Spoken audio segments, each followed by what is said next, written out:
Okay, so this is the video for final design project, and the main goal for this project is to have our student number shown on a 7-segment display, like cycling through each digit while only using the sequential logic design.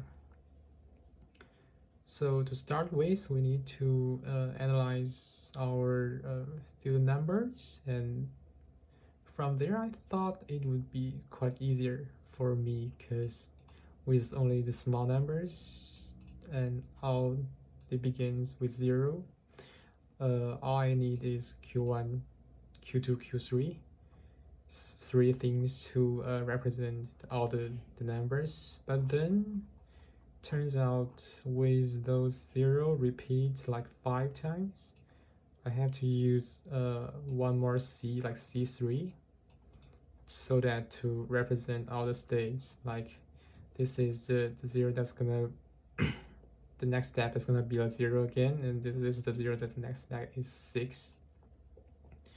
So to distinguish each the statement I have in my student number in my situation.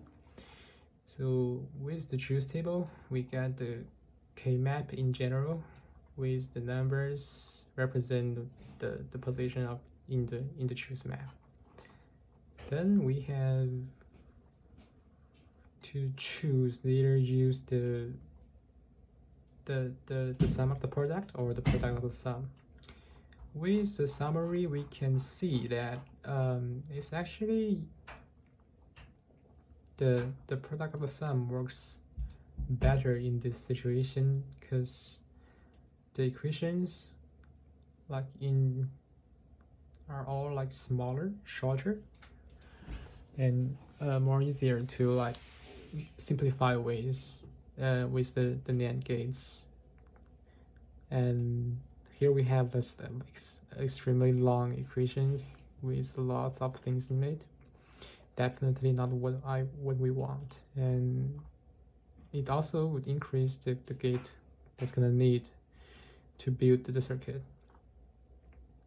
Oh yeah, so what I use are all fixed counter numbers for the truth table, like for C1, C2, C3, because with the 1 0 1 0 things just repeated perfectly in C1, and sometimes like half of the times in C2.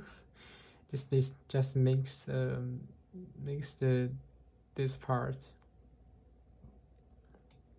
more easy to track with. So it's just we need to set the flip-flop of that one to be toggled. So just make things more easier. But when I'm gonna actually build the circuit, like in turns out is I have to have a circuit system here to make sure when I runs the things, it won't start with a very weird number and end up with some unexpected result, like some unexpected cycling. This is probably because with like no x in the states, with a special, like in a special state, how you to say that? Okay, so with more x, is more easier, like for the unexpected beginnings to run into the loops you want. So if you have a very special one, like with fixed numbers, the chance for that is way lower. So you have to have this part to set up the beginning of the numbers to what you want, the beginning of the state to what you want. And as we can see, most gates connected with the flip flops. These three flip flops, like C1, C2, and C3. So they are colored. The ones are colored with purple for the output of C1, green for C2, and blue for C3. And all the gates, the output of gates are black, so that you can just track things easier, and to find out which part is wrong, which part need to be fixed. Then we goes to the physical build. So even we minimize the gates that is needed to 9, there's still 1, 2, 3, 4, 5, 6, 7 parts that lines up on the board. So this makes the space that you have to organize things more careful. So we connect the screen, the 7 part with just resistors, because there's no room for the resistors and the wires.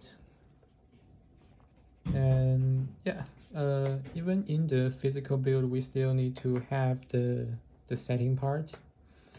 It's like you build a switch, or you build something like that to set up the number, the state at the beginning of the runs. And we have the handcat for the clock signal, so that I won't need the waste space to like actually build the part on the board. And I think that's all I want to speak about this design project. Thanks for watching, and have a good day.